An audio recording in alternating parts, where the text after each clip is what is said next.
One of your priority measures for the year, an education measure, is getting some time on the floor this week, Senator, in the form of Senate Bill 949. Yes, I was pleased that we were able to work through the perfection calendar to that point. I had a number of education bills filed, but I think that's the only one that's made it out of the Education Committee into the perfection calendar, and we were able to work through to it, take it up. We were working on a couple of amendments. We actually only added one amendment about making sure that schools are able to provide Braille teaching for reading for blind students or visually impaired students. We heard testimony on that in committee when that bill came through separately and was passed, I think, unanimously out of the Education Committee. And it was very compelling testimony, and when the senator requested that we put that on the bill, I was happy to do it, so he added that on in floor debate. We also had some debate over an amendment that would have restored mandatory retention in the bill. We had previously removed that because of a lot of pushback from some parents. That amendment was withdrawn, and we did have, I think, some meaningful debate about what was in the bill, how it would link into, for example, Title I funding and some other questions. Eventually, we had to lay the bill over because there was a contention between two senators over an amendment that had been offered. If we can work through that and resolve some of the differences there, then I think we'll be able to go back to that bill and take it up and pass it. It acknowledges that probably the most important skill that a child can learn is how to read and spell. The record in Missouri is not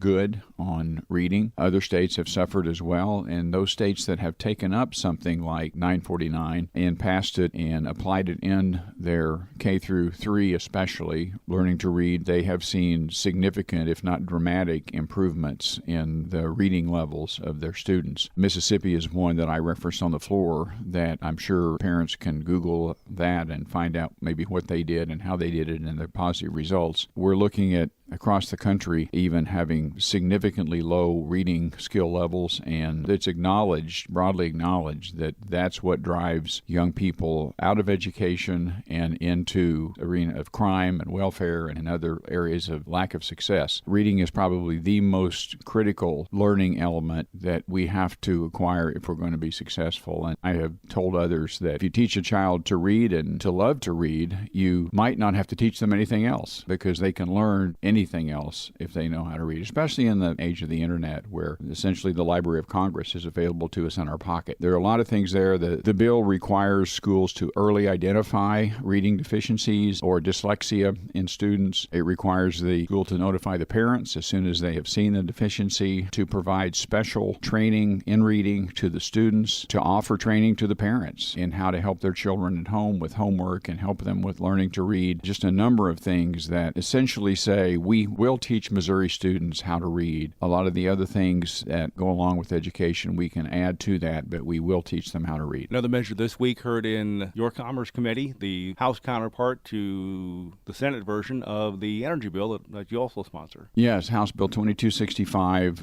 Representative T.J. Berry had worked very hard even through the interim and had been instrumental, very frankly, with both the Senate and the House bills. The House bill is designed so that the math is done a little differently than the Senate bill, but the effects are intended to be the same, which is to encourage companies to invest in infrastructure modernization. There are a number of things that were slightly different in the House bill. We heard testimony on those. We heard testimony from proponents and opponents, and it was much the same as we heard on 564. There's a lot of misunderstanding, frankly, to the bill. It is a technically challenging bill, and so there are areas where we can have differences of opinion about what the language says, but we're working to resolve those differences so that we all agree to what actually would happen if the bill passes. We're still working with the House bill to see whether we can move it through. The Senate bill is still in the Missouri House. It has not been changed, so it could be taken up by the House and passed, but we are also committed to working on the House bill. I think the House members think that there are some things in their bill that are better than what are in the Senate bill. I don't necessarily need to have an opinion on that, but I'll do my best to get the bill in the shape that we can pass it and that we can see Missouri's cost of energy increases decreased, or maybe even see some cost decreases over the next 10 or 15 years.